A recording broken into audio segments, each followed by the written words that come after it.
põe uma coisa interessante. Ele fala, mas o que levou o homem a pensar nessas coisas? Como ele chegou a pensar nisso? E aí, a tese que ele defende é que isso só aconteceu porque os homens se encontraram nesse momento com as plantas de poder. No caso aí da Europa, os cogumelos. E aí, então, toda a sua tese está defendida nesse ponto, que esse encontro com essas plantas de poder teria, então, levado o homem a uma autoanálise, né, de criação e de como representar a criação, a sua criação, e a criação de todo o universo através da arte e através do que ele chama, então, de espiritualidade ou religião. Bom,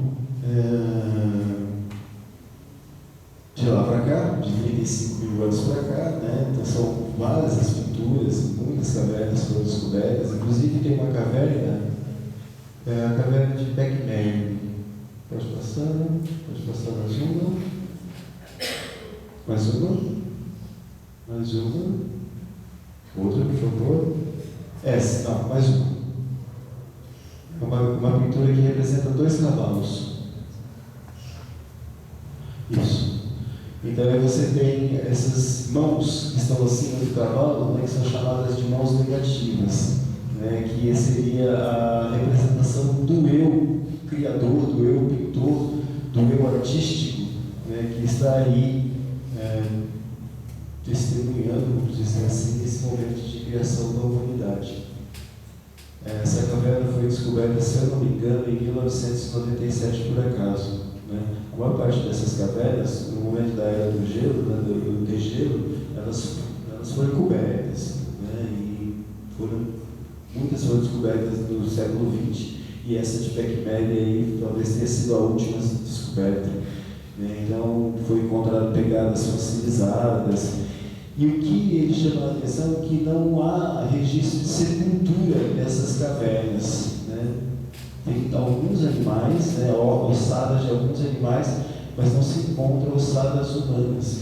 Então isso mostra também, na teoria, corrobora com a teoria dele, que esses lugares não eram lugares de moradia, mas eram lugares especiais dentro da natureza, onde esses curandeiros adentravam para ali realizar os seus trabalhos espirituais. Como eu disse, de lá para cá, muitas outras pinturas foram descobertas, né, artefatos, depois, isso são as pinturas rupestres. Depois também foram encontradas as artes chamadas de artes móveis, né, que são estatuetas e também os instrumentos musicais. Tudo isso é também uma ligação profunda com a natureza, e isso é xamanismo. Eu trouxe essa questão, abordei essa questão para que a gente possa pensar realmente essa questão, né, de olhar para essas pinturas e ver, né, onde, segundo esse antropólogo, nasce a nossa arte. E para mim é incrível, não sei porque eu sou historiador, mas para mim é incrível olhar para isso e falar, nossa, meu Deus do céu, 35 mil anos atrás, né, as pessoas se adentravam lá no centro da terra, faziam uma fogueira e ali misturavam as coisas, os ingredientes e saíam pintando nas paredes. É claro que existem muitos mistérios que envolvem o significado desses símbolos. Né? E esse antropólogo acredita que muitas das respostas a esses significados nós podemos só encontrar em estados alterados de consciência. Isso é o que ele pensa. Bom, agora eu gostaria de entrar mais mesmo no tema da minha fala, que é a reinvenção do xamanismo nos centros urbanos. Eu gostaria de colocar aquele texto do Jung ali, e eu vou ler aqui. Diz assim: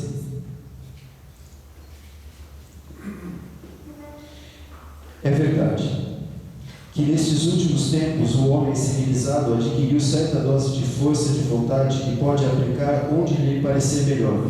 Aprendeu a realizar eficientemente o seu trabalho sem precisar recorrer a cânticos ou batuques hipnóticos. Consegue mesmo dispensar a oração cotidiana em busca de auxílio divino. Pode executar aquilo a que se propõe e, aparentemente, traduzir suas ideias em ação sem maiores obstáculos.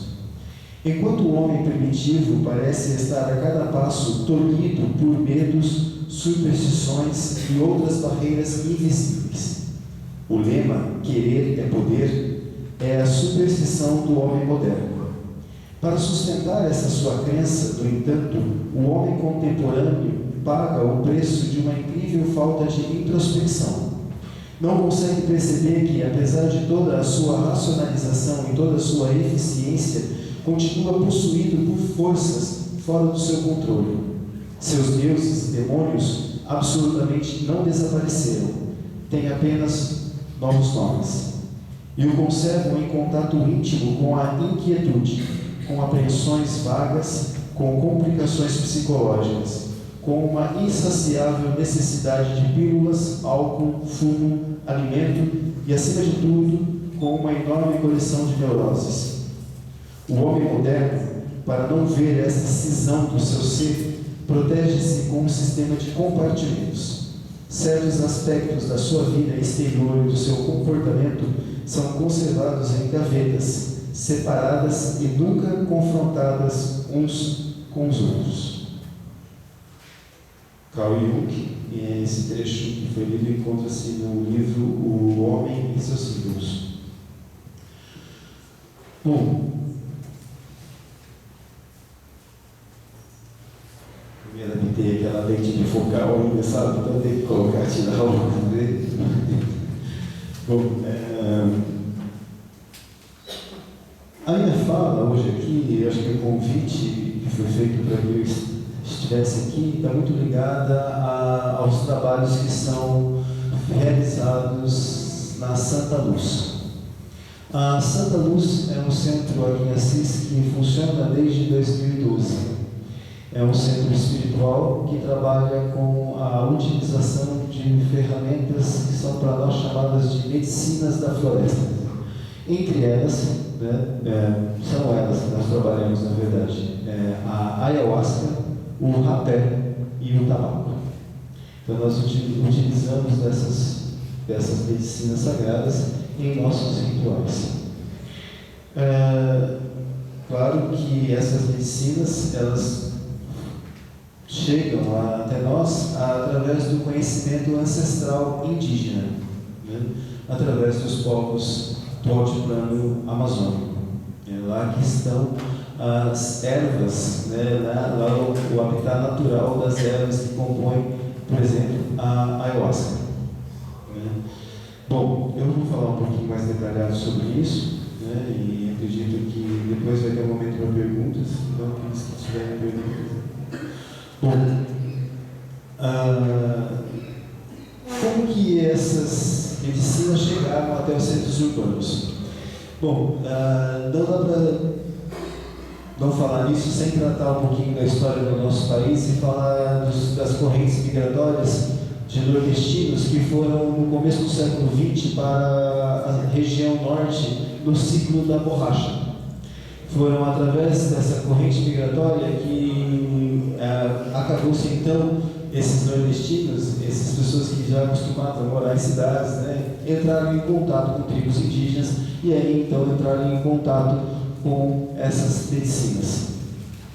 Então, em 1930, um seringueiro maranhense chamado José Irineu, ele entrou na mata com uma garrafa de ayahuasca e ali ele ficou por 7 dias tomando essa bebida.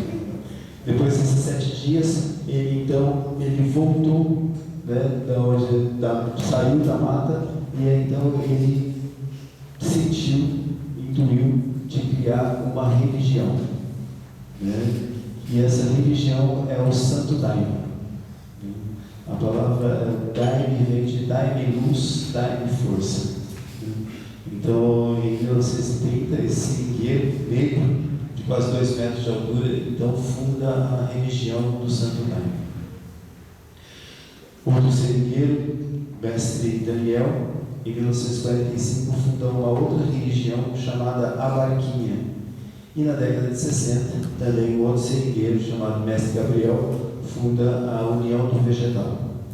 Então são essas as 3 religiões ayahuasqueiras do Brasil: o Santo Daime, a Barquinha e a União do Vegetal. A Barquinha é uma religião ayahuasqueira que ela se restringe ao norte, ela não saiu da região norte do país, enquanto que o Santo Daime e a UDV, assim chamada União do Vegetal, ela está em praticamente todo o território brasileiro. Elas estão em todo o território brasileiro. E foram através dessas religiões, então, que esse xamanismo, que essa forma de xamanismo, que essa forma de cura e medicina chegou, então, aos centros urbanos. Bom, o Brasil, uma curiosidade, existem outros países, né, que também têm dentro do seu território o bioma amazônico, né? Por exemplo, Peru, Bolívia, Colômbia, Venezuela. De todos esses países, né, que há tribos indígenas que usam da ayahuasca, o Brasil é o único país que tem religiões ayahuasqueiras. Religiões mesmo, como entidades jurídicas, CNPJ e tudo mais, o Brasil é o único. E é uma curiosidade porque no Brasil, por exemplo, no Peru, a ayahuasca ela é utilizada não só como uma ferramenta xamânica, né, de xamanismo, né, utilizada pelos curandeiros indígenas, mas no Peru a ayahuasca ela já é utilizada como um tratamento terapêutico. Então lá existe uma regulamentação do uso terapêutico, né, o que não há no Brasil. Se eu falar aqui em uso terapêutico da ayahuasca, eu estou incorrendo num grande erro, eu posso ser taxado como curandeiro, e curandeirismo no Brasil é clínico. Então a gente fala, quando a gente fala de ayahuasca, a gente fala do potencial espiritual, e a gente não pode tratar do potencial terapêutico. É claro que existem pesquisas, e aí não é um leigo como eu, mas sim psiquiatras, neurocirurgiões, né, através da Unicamp, da Universidade de Ribeirão Preto e da Unifesp em São Paulo, e existem pesquisas já avançadas com o uso da utilização da ayahuasca. Bom, e é claro que essas religiões chegando em todo o território nacional, elas começaram a se desmembrar, né, assim, a se dividir. Muitas pessoas, muitos dissidentes do Daime e outros dissidentes da UDV começaram então a criar centros para receber pessoas para o serviço das medicinas da floresta. E a gente pode chegar numa ponta, né, pulando todo esse projeto, pulando toda essa história de 1930 até agora, e assim que nós enquadramos, né, ou assim que pode estar classificado os trabalhos da Santa Luz. Né? Nós não somos uma religião, nós não fazemos parte nem da UDV, nem do Santo Daime, nem da Barquinha, mas nós temos, né, nós recebemos a ayahuasca e o rapé e tabaco lá do Acre para que nós podemos fazer os nossos rituais aqui em Assis. Bom, a ayahuasca. A ayahuasca ela é uma decocção, né, popularmente chamada de chá, mas na verdade não é um chá, que o chá é uma infusão. A ayahuasca é uma decocção de 2 plantas do bioma amazônico que são, primeiro, um cipó chamado jagube, popularmente chamado jagube, mas que tem o nome científico de Banisteriopsis caapi, e uma outra planta chamada popularmente de chacrona. E aí nós vemos aí uma imagem de um índio preparando. Essas folhas verdes são a chacrona. Da chacrona é utilizada as folhas. A chacrona é um pequeno arbusto. Quem aqui já viu um pé de café? Quem já viu um pé de café é muito parecido. Muito parecido. Inclusive a chacrona solta até as bolinhas vermelhas e são parecidas porque na verdade elas são primas. São plantas que têm assim, mesmo ancestral. E o jagu é um cipó que ele é colhido na mata, macerado e colocado na parte de baixo da panela, e em cima é colocado as folhas e depois água da mina e fogo, e assim nós temos essa decocção que para mim, no meu caso, eu acho maravilhosa, muito mais transcendente, que é a ayahuasca, né?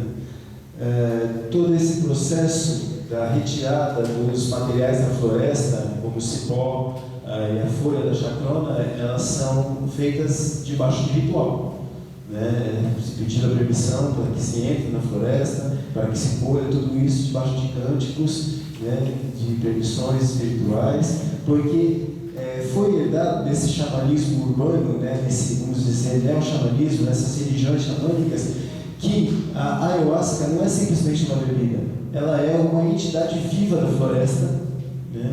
Um ser, um encanto da floresta, né? Que vem aí em auxílio aos seres humanos, né? E aí, dentro dessa perspectiva, se você pegar o xamanismo indígena, né? O ancestral, o xamanismo ancestral indígena amazônico, porque são várias tribos, vários troncos linguísticos que tomam da ayahuasca, né? Por exemplo, a ayahuasca é um nome quechua, né? Que significa cipó dos mortos. Mas existem outros nomes, é claro, dependendo das tribos. Por exemplo, os Kaxinawás chamam a ayahuasca de Nixipan, enquanto que os Axanicas chamam a ayahuasca de Camarampe, né? Outras tribos chamam de Iagé, e aí vai uma infinidade de outros nomes. E também, junto com isso, uma infinidade de cosmologias que levam, então, como que essa bebida surgiu, como ela foi dada, como essa entidade se apresentou às tribos indígenas, né? Se tivéssemos tempo aqui, poderia contar uma dessas lendas, que são lindas, né? São lendas maravilhosas, que falam a respeito de como que essa entidade se apresentou às tribos. Bom, aí está o jagu, aí está a chacrona.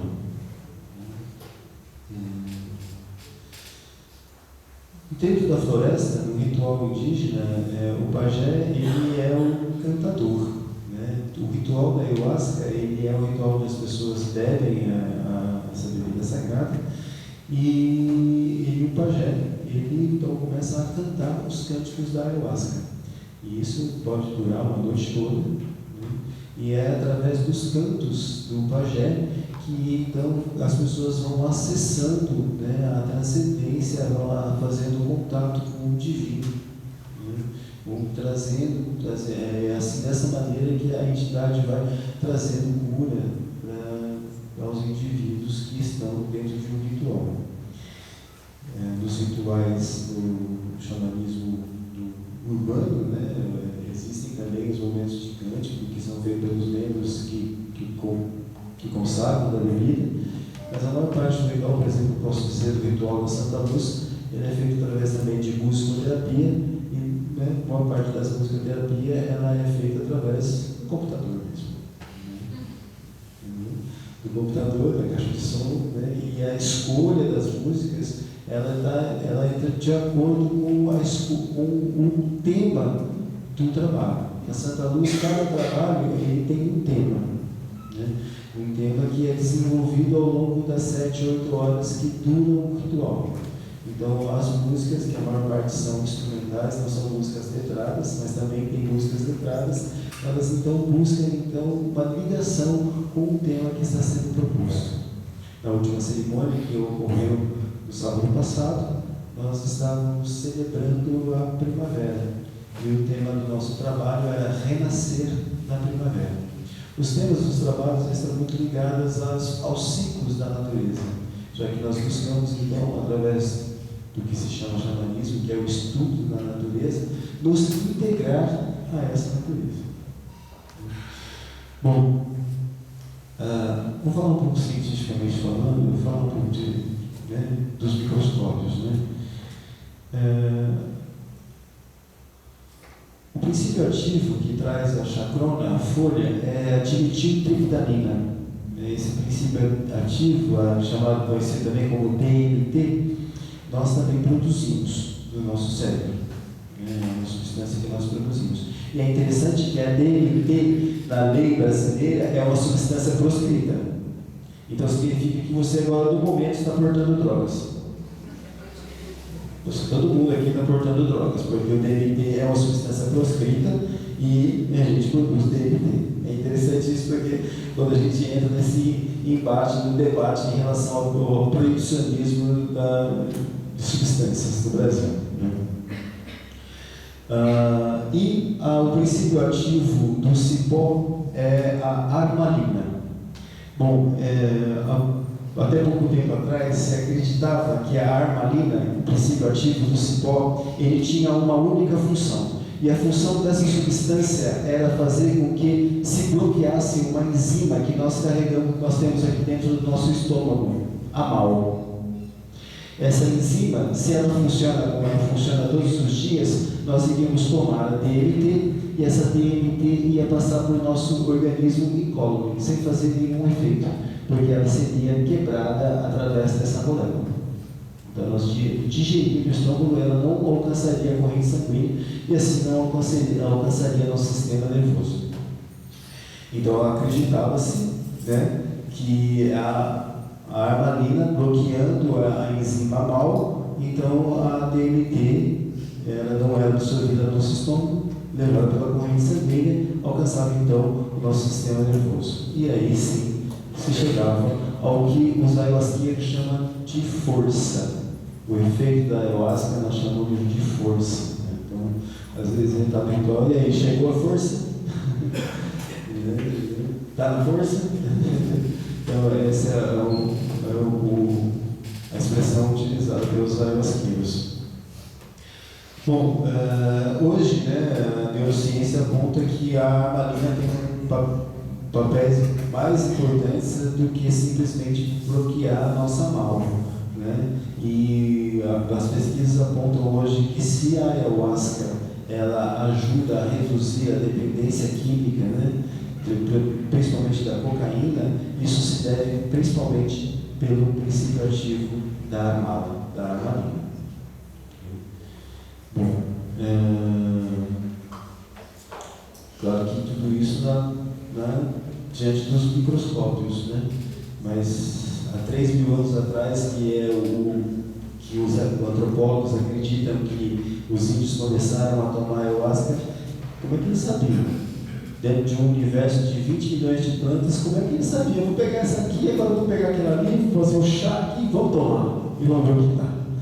Então, por si só, isso para mim já é um testemunho de que realmente a gente está falando de um encanto, que a gente está falando de uma entidade, de algo que está dentro das nossas concepções racionais não explicado. Bom, dentro do ritual de ayahuasca, do ritual da Santa Luz, nós tomamos 2 doses de ayahuasca. Essas 2 doses de ayahuasca, uma é dada no início do trabalho e uma segunda dose é dada 2 horas e meia depois da primeira. E o ritual tem uma duração de 7 a 8 horas. Quando acaba o ritual, algumas pessoas, não são muitas, mas 2 ou 3 pessoas, elas ainda estão sob o efeito da ayahuasca. Mas é comum que quando chega-se ao final de 7 horas, 8 horas, as pessoas já não estejam mais na força. Algumas, claro, que ainda se encontram na força ainda. Mas existe, segundo a pesquisa científica, que há a possibilidade de ter uma overdose de ayahuasca. E essa overdose ela poderia ocorrer se a pessoa conseguisse tomar 12 litros de ayahuasca. E eu acho que pelo gosto da ayahuasca, que eu tenho um gosto bem particular, então assim, é possível. Mesmo porque a própria ayahuasca ela produz a náusea. E depois de uma certa quantidade de ayahuasca ela não para mais dentro do organismo. Então, e dentro de uma cerimônia, a ayahuasca que nós consagramos aqui, nós consagramos em torno de 80, 70 ml de ayahuasca. Então tem uma faixa de segurança aí de 11.930 ml. Tá bom, né? Bom, mas por que tomar ayahuasca? Por quê? O que a ayahuasca faz? Né? Bom, se eu fosse falar aqui da minha experiência com a ayahuasca, né, primeiro assim, não faria muito sentido, porque ela é uma experiência única para cada um. Né? Mas existem posso fazer algumas generalizações a respeito de alguns efeitos e algumas coisas benéficas que a ayahuasca pode trazer. Lembrando que eu vou sempre pontuar isso como algo espiritual e não terapêutico. Como eu disse, porque eu não quero incorrer em crime de curanderismo no Brasil. Então eu vou trazer como algo espiritual. Tá? Bom, cientificamente falando, né, aí tem uma palestra excelente que é feita pelo psiquiatra da Unicamp, num congresso da Unifesp em São Paulo, acho que há 2 anos atrás. O nome dele é Fernando Luiz Toffoli, Luiz Fernando Toffoli. Se você digitar lá no YouTube, lá tem uma palestra de 34 minutos que é excelente. E, inclusive, quando chega um novato para tomar ayahuasca na Santa Luz, durante a semana de preparação, eu indico que ele assista esse vídeo. Né? Então, é uma palestra excelente que ele vai falar a respeito de muito do que eu falei aqui, bom, ele vai tratar lá, e vai falar com os termos técnicos e tudo mais. Né? Então, eu recomendo também uma excelente palestra. Também há um livro da Beatriz Tabati, que é uma antropóloga também do departamento de antropologia da Unicamp, que é o uso ritual da ayahuasca, que é um livro excelente também. Bom, então voltando lá à pergunta, por que se tomar ayahuasca? Né? Por que se toma ayahuasca? O que a ayahuasca pode proporcionar? Bom, se eu fosse descrever a minha experiência, eu estaria condicionando a possível experiência daqueles que ainda não tomaram, eu estaria amarrando a sua futura experiência, se ela vier acontecer, a minha. Né? Acontece isso, acontece aquilo, aí você ia tomar ayahuasca e falar, mas que hora que vai acontecer aquilo que ele falou mesmo? Que hora é aquilo lá? Né? Então, assim, eu não falo, eu não costumo falar sobre a minha experiência, mas tem algumas generalizações que a gente pode fazer. Bom, a molécula de metiltriptamina é muito parecida com a molécula da serotonina. E, segundo os neurocientistas, o receptor da DMT, da ayahuasca no nosso cérebro, está ligado à serotonina, à produção de serotonina. Então, segundo eles, os neurocientistas, isso traz de imediato um bem-estar, né, pós-ritual. Traz um bem-estar das emoções, né? Então isso por conta dessa molécula ser muito parecida e está ligada aí, já no nosso cérebro, ligada à produção de serotonina. E assim, e aí eu vou, uma experiência pessoal, vou dizer, né, que me serviu muito, porque durante grande parte da minha vida eu fui dependente químico, fui cocainômano. Inclusive, já passei pelas mãos aqui do Dr. Wilson, que vai falar hoje aqui, né, uns 10 anos atrás, né, como uma crise intensa de dependência química. Então, como experiência própria, experiência minha, então, a ayahuasca ela realmente foi um divisor de águas nessa questão da minha vida em relação à dependência química. E aí é onde reside o meu homem ferido, né? As minhas feridas da minha vida. Assim, né? E que eu sou muito grato, né, a oportunidade que eu tive de ter conhecimento dessa medicina. E eu não tenho dúvida alguma que foi um encontro com essa medicina que cura essas minhas feridas.